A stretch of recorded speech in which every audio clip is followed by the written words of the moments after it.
Nah, perilakunya sama, kawin. Dunia ini berkembang. Apakah agama ini berkembang? Apakah kita perlu merevisi agama ini yang sesuai dengan perkembangan dunia ini? Nah itu kalau yang 19 detik itu zina apa ibadah? Itu nanti dikasih lah itu videonya itu biar saya lihat.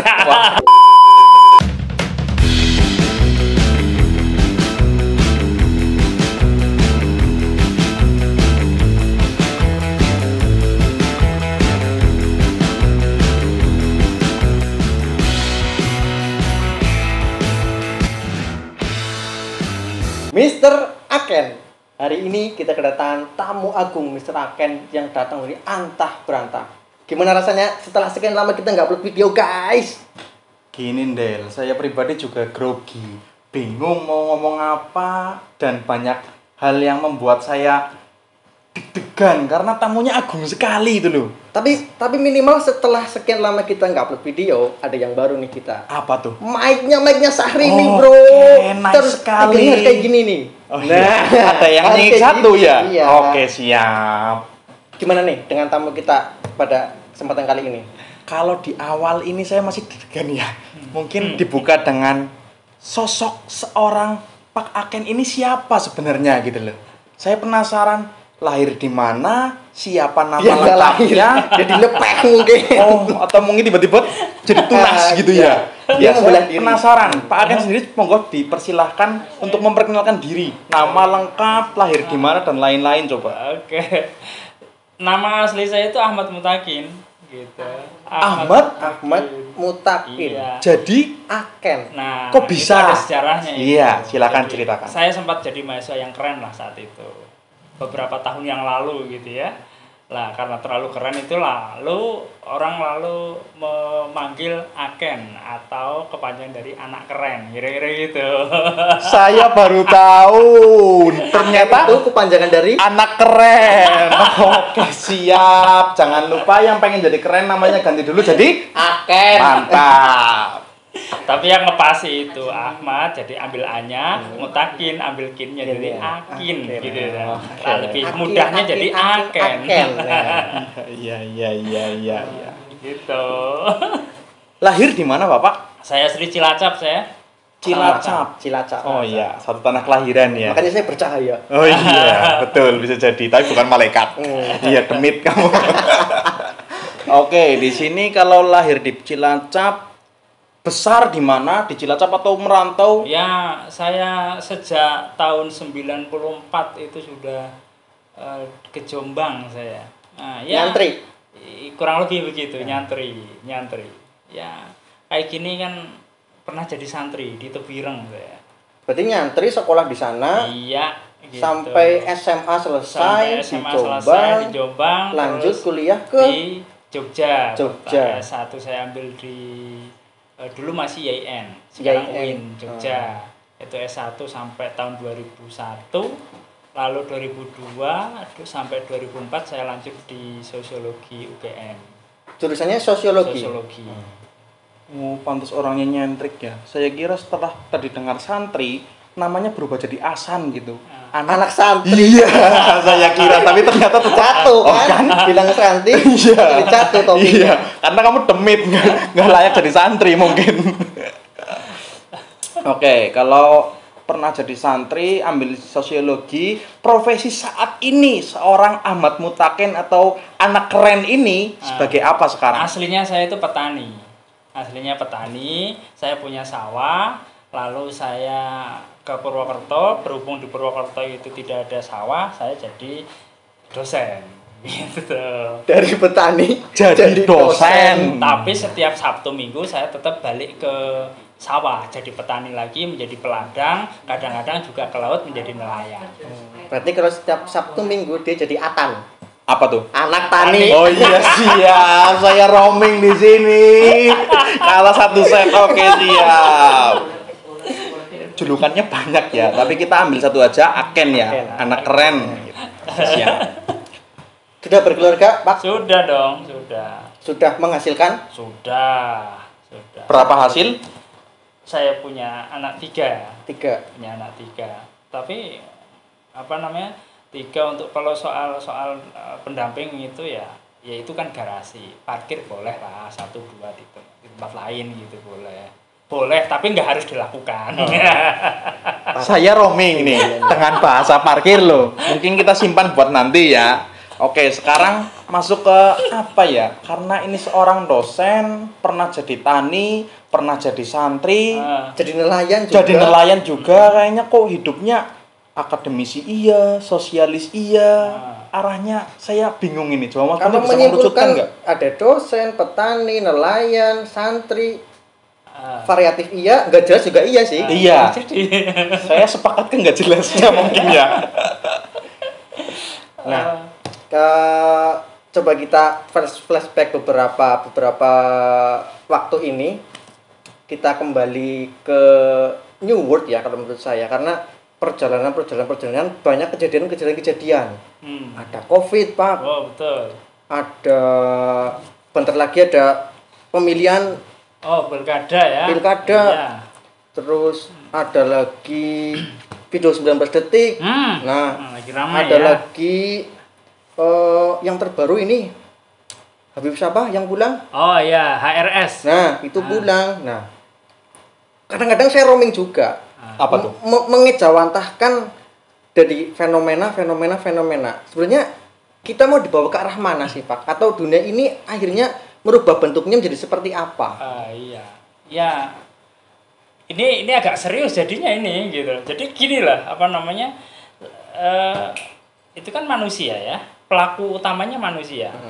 Nah, manusia itu saya masih yakin sekali bahwa manusia itu adalah bagian dari makhluk Tuhan. Oke. Nah, makhluk Tuhan itu bukan hanya manusia, tetapi juga ada binatang. Itu saya tahu dalilnya, Pak.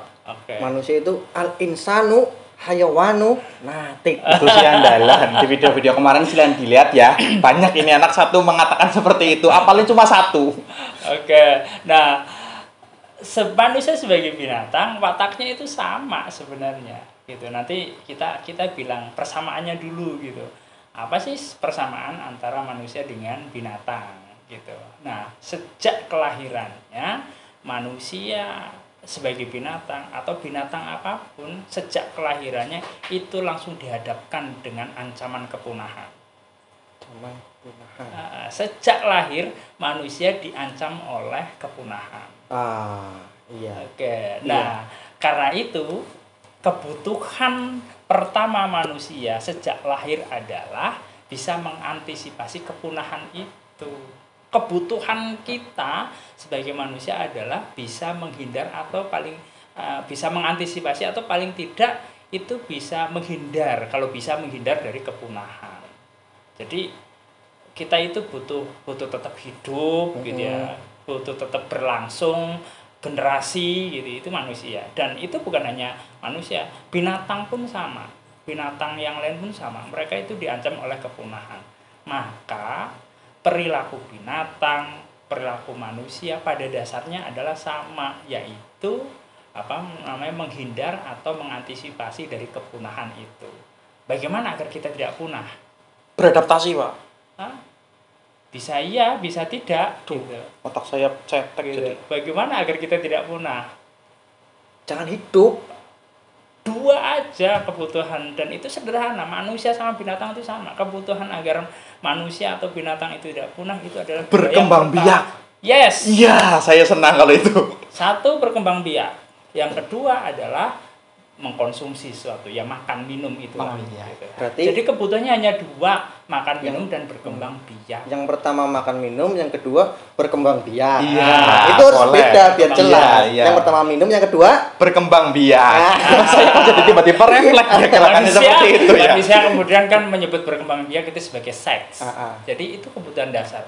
Nah, kalau ayam dan sebagainya itu ya masa dibilang seks kan? Ya mereka berkembang biak. Lah kita sama juga. Jadi untuk bisa menghindar dari kepunahan itu ya menjaga tubuh kita dengan memberi asupan makanan, minuman gitu ya. Kemudian yang kedua adalah berkembang biak, meneruskan generasi.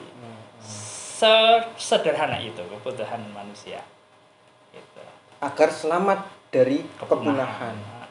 Nah, kemudian tadi itu banyak peristiwa-peristiwa ya, peristiwa ada 19 detik ya. Iya. Apalagi ada pilkada, Oh, ada yes. perebutan perebutan jabatan Aha. misalnya, orang ribut dengan gaji, itu persoalan metodologi, cara saja. Cara.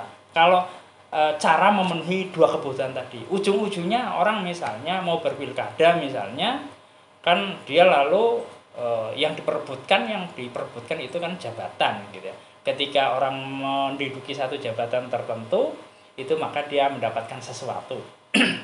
Nah, sesuatu itulah yang kemudian dijadikan sebagai dasar untuk memenuhi kebutuhan dua hal tadi itu. Bisa buat beli makan, bisa buat beli minum, bisa buat membuat mahar.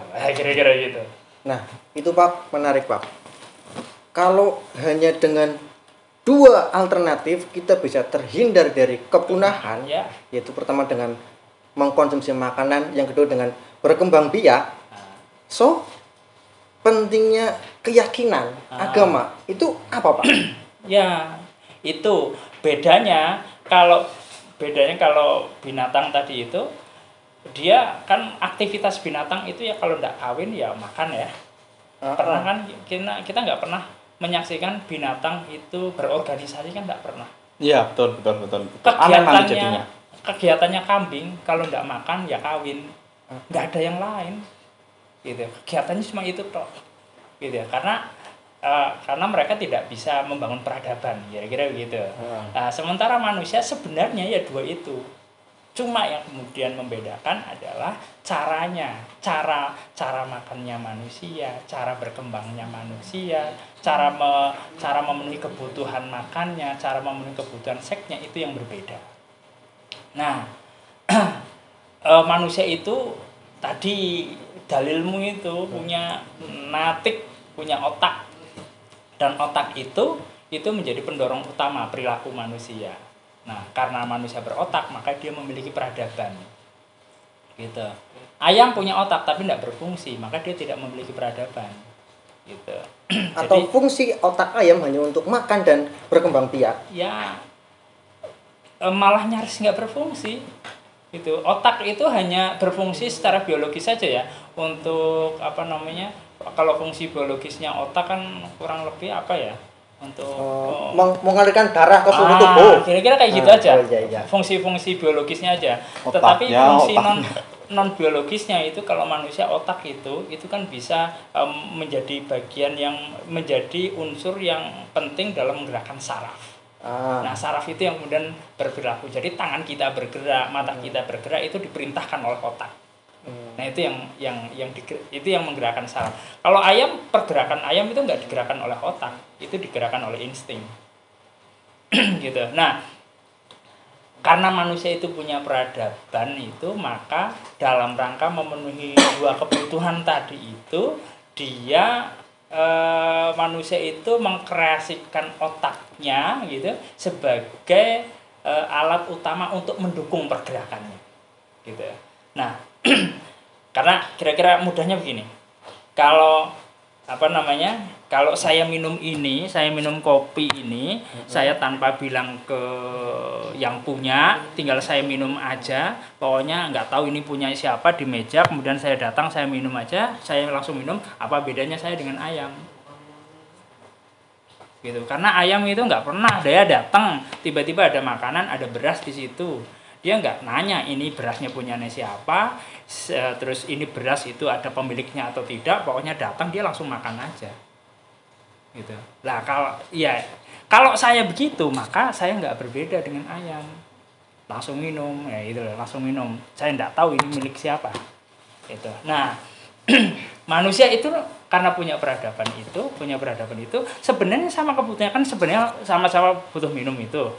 Kalau minumnya modelnya kayak ayam, nanti dibilang kayak binatang, maka agar minum ini menjadi bagian dari peradaban, maka ada prosesnya, ada prosedurnya. Itulah otak bekerja di situ.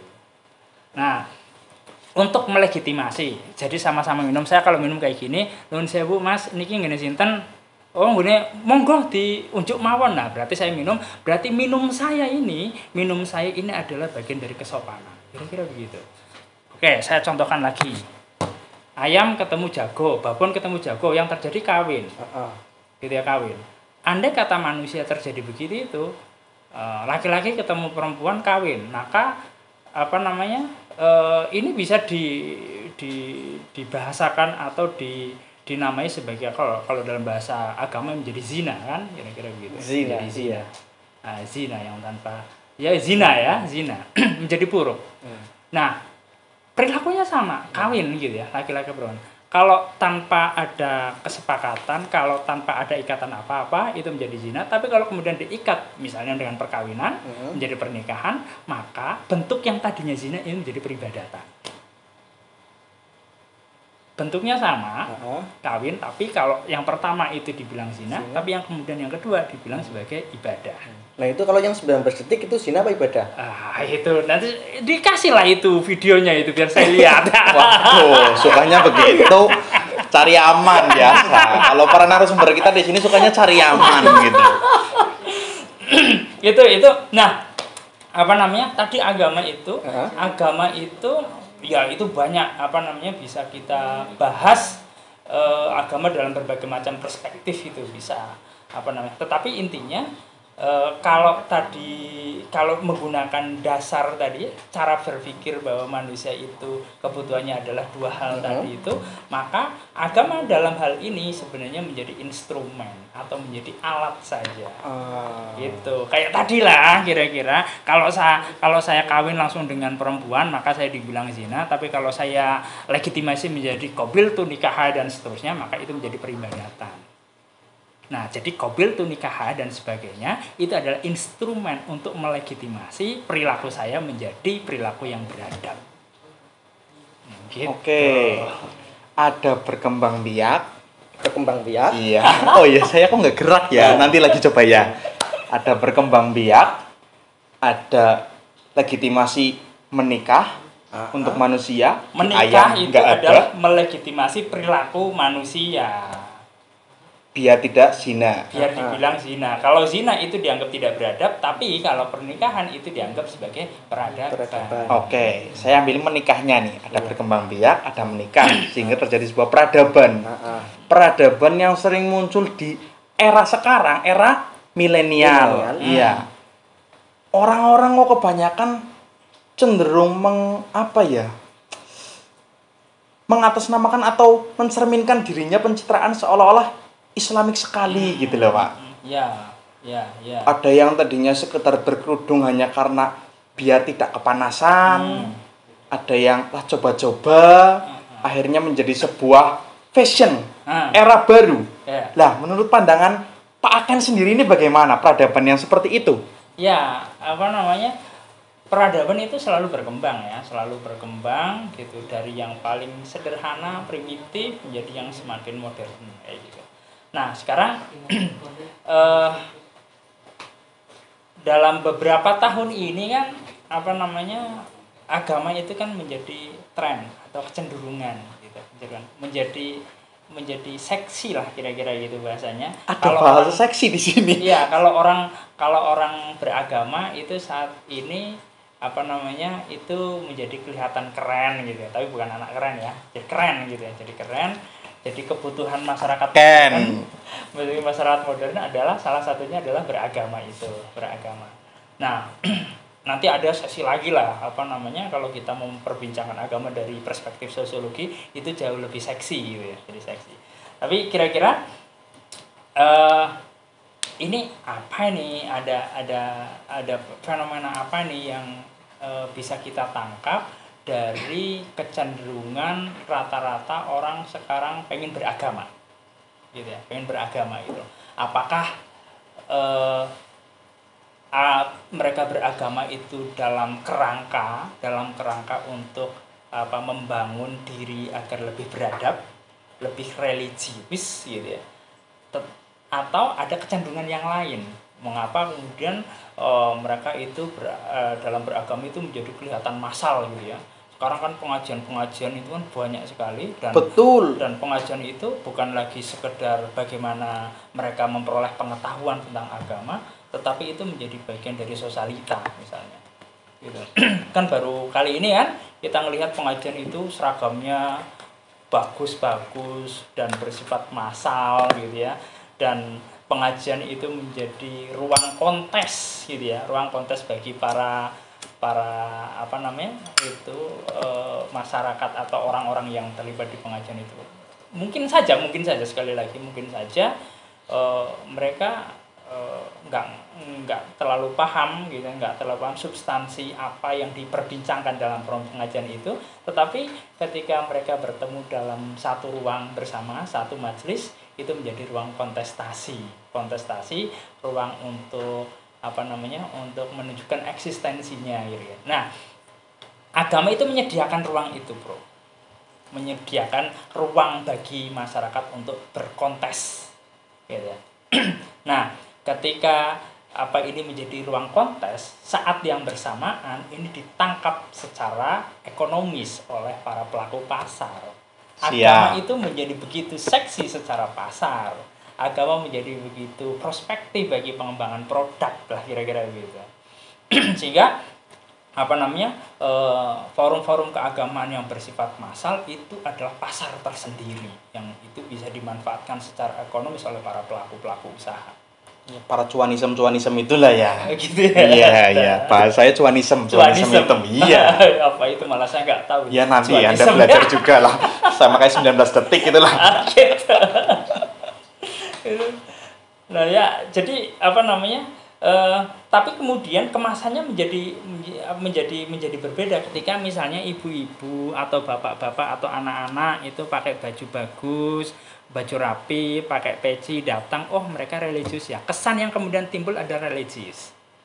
Kesannya adalah positif. Tapi pada nah sebenarnya kesan ini itu adalah untuk apa namanya? Menyelubungkan, menutupi, memanipulasi dari kepentingan besar yang sesungguhnya. Itu. Nah, tadilah kira-kira kembali lagi di analogi awal. Kalau laki-laki perempuan kawin itu langsung, apa bedanya dengan ayam? Tapi kalau laki-laki perempuan diikat dengan qabil tu nikah atas wijah seterusnya, maka perilaku yang awalnya menjadi zina menjadi ibadah. Oke, jadi sebenarnya orang berdandan rapi sebenarnya kalau ini tidak dikemas dalam bahasa agama akan dibilang sebagai glamor, sebagai apa namanya, berlebihan gitu ya, pemborosan gitu seterusnya, dan apa namanya, istilah-istilah lain yang apa cenderung memposisikan dia secara negatif. Tetapi kalau kemudian dikemas dengan bahasa agama, mau kemana, pengajian, bermajelis taklim gitu ya, dengan baju-baju yang branded, yang sensual, maka oh luar biasa, religius, dia menggunakan pakaian-pakaian fashionable untuk beribadah, untuk menuntut ilmu, maka kemudian kesan yang kedua menjadi baik. Tapi kemudian saya pikir muncul judgement gini, Pak. Kalau menggunakan baju branded yang bagus kemudian dikemas dalam kalimat ibadah karena dia mempergunakan untuk pengajian, judgementnya itu nanti pada orang-orang yang kurang bisa membeli baju yang branded. Dia nggak islami ya. Terus atau mungkin yang penting saya pakai baju Islam aja ya, nggak perlu pengajian. Tapi bisa jadi akan apa ya, ada ketimpangan di hal fashion sehingga saya seolah-olah ingin, aduh baju saya kalah mereknya sama si ini, besok saya mengejar untuk dapat merek ini, akhirnya ibadahnya di mana loh, Pak? Ya, apa namanya, ya seringkali juga ada yang mengatakan innallahal jamil yuhibbul jamal gitu ya. Nah, maka yang kayak gini ini, kecenderungan kayak gini ini pada saatnya itu akan memunculkan stratifikasi. Stratifikasi itu kelas sosial. Kelas sosial. Jadi kira-kira nanti ada pengajian elit, ada pengajian populer gitu ya. Ada pengajian elit, ada pengajian yang non elit ya, kira-kira gitu. Pengajian elit nanti diselenggarakan di gedung-gedung mewah berbayar gitu ya. Sementara pengajian apa namanya, non elit populer itu diselenggarakan di lapangan, di halaman masjid, tak berbayar, orang yang masuk situ nggak perlu pakai dress code tertentu, pokoknya asal datang. Jadi nanti akan membelah ini kecenderungan kayak gini akan membelah masyarakat agama dalam dua kelompok yang sangat kontras. Satu kelompok masyarakat elit gitu, satu masyarakat non elit. Nah, masyarakat non elit masyarakat non elit itu melaksanakan pembelajaran agama dalam tanda kutip itu di tempat-tempat yang itu ya, yang kosnya tinggi, terlihat mewah, di gedung, mungkin di hotel gitu ya, mungkin di tempat-tempat yang terlihat sudah itu berbiaya mahal gitu ya. Berarti ini ada kelompok-kelompok elit, dress code-nya tertentu dan mahal-mahal, bukan hanya pengajian di situ, mungkin diselingi dengan arisan, mungkin dengan apa yang lain-lain gitu ya. Pokoknya ini adalah perilaku kelompok elitnya. Sementara kemudian ada kelompok lain yang kemudian menyelenggarakan pengajian misalnya itu di halaman masjid, di lapangan, tidak perlu berbayar, tidak perlu ada kontribusi apa-apa, asal datang aja. Nah ini sebenarnya ini baik tadi ini menunjukkan memang ada kegelisahan luar biasa yang ada di masyarakat kita. Apa itu Pak kegelisahan? Apa itu? Kegelisahan. Jadi sama-sama. Oh iya bisa berkembang biak. Ada kegelisahan yang luar biasa yang ada di masyarakat kita. Jadi baik mereka yang masuk dalam kategori elit maupun yang non elit sama-sama memiliki kegelisahan, gitu ya. Bedanya kan kalau gelisahnya mereka yang punya duit, dia bisa membayar, gitu ya. Dia bisa membayar ekspresi untuk menutupi kegelisahan, sementara yang tidak elit itu dia tidak memiliki kekuatan untuk memanipulasi kegelisahan itu. Jadi ini diselenggarakan secara populer, misbar, gerimis bubar, sementara ini tidak. Ya.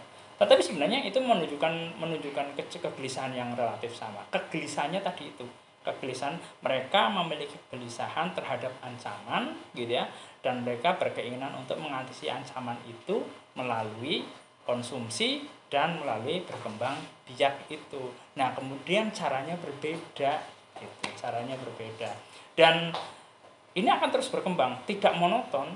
Cara manusia itu memenuhi kebutuhannya itu tidak monoton. Kalau kita mau menyaksikan itu kawinnya ayam sama jago itu dari zaman dulu sampai kapanpun itu ya kurang lebih sama seperti itu. Gayanya kayak gitu-gitu aja. Gak ada yang berubah gitu. Tapi kalau ayam nggak bakal viral Pak. Tapi kalau 19 detik bisa viral. Mantap.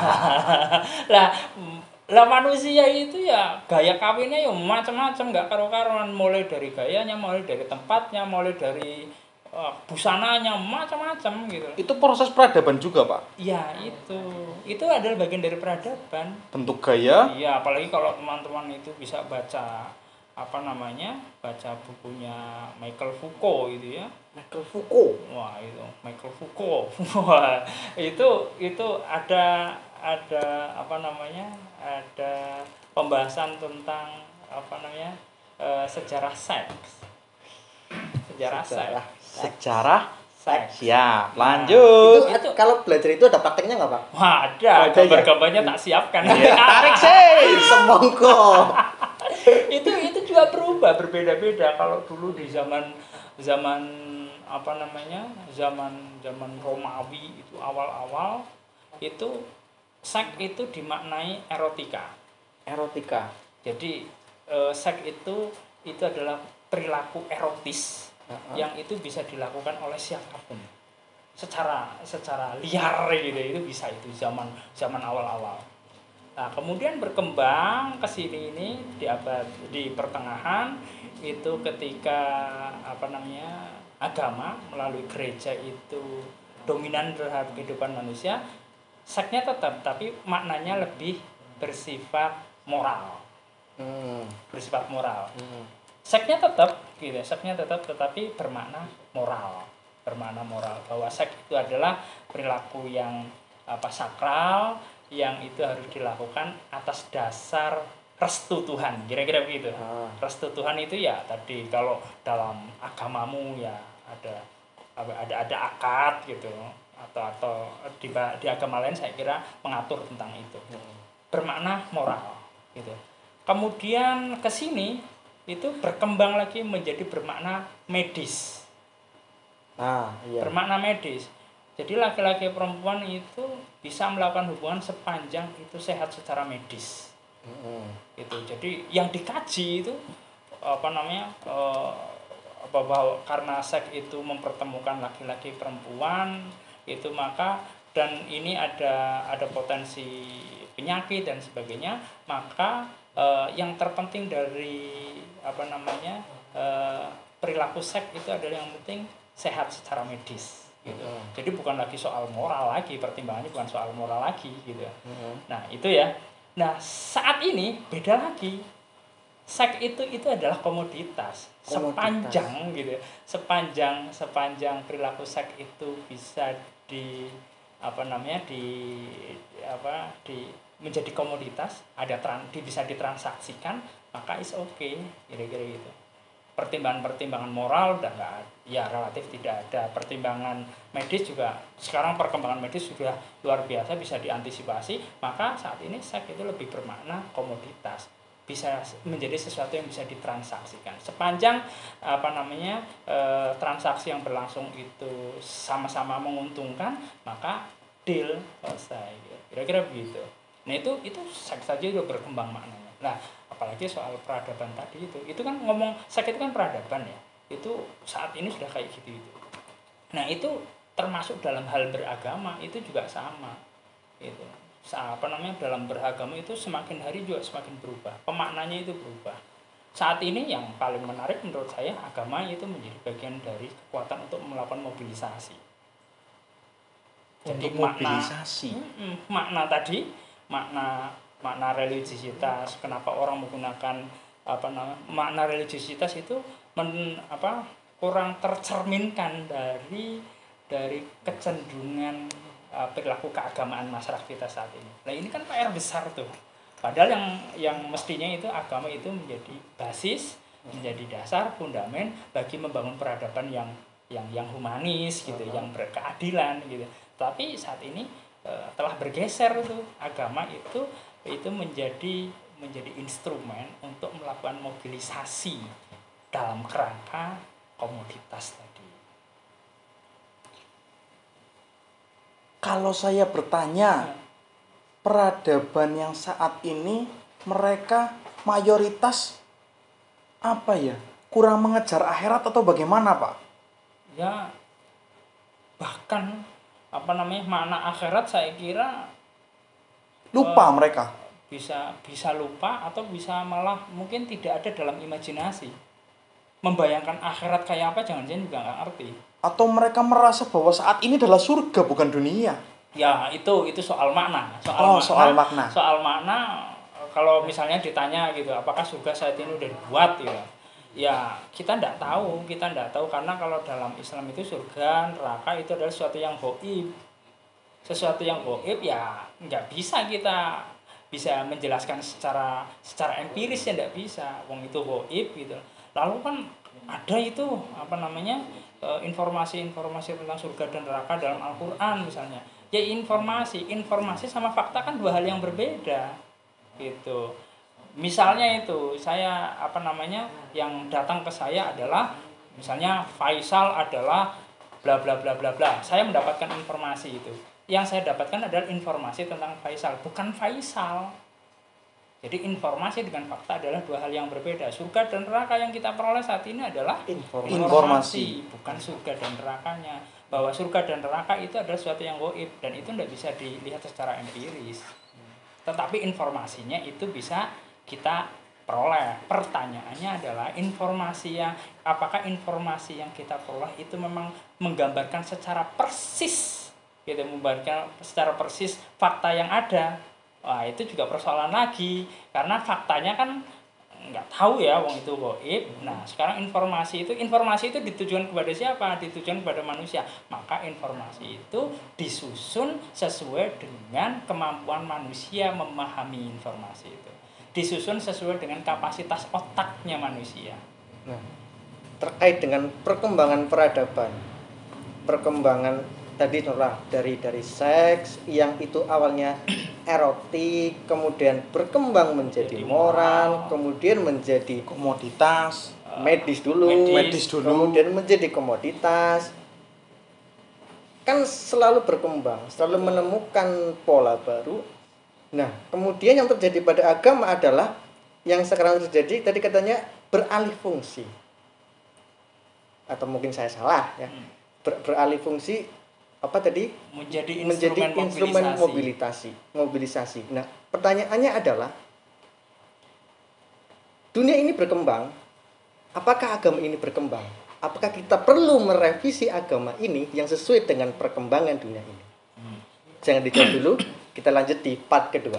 Oke guys, kita cut dulu part pertama ini, nanti lanjut di part kedua. Kita ngopi-ngopi dulu. See you.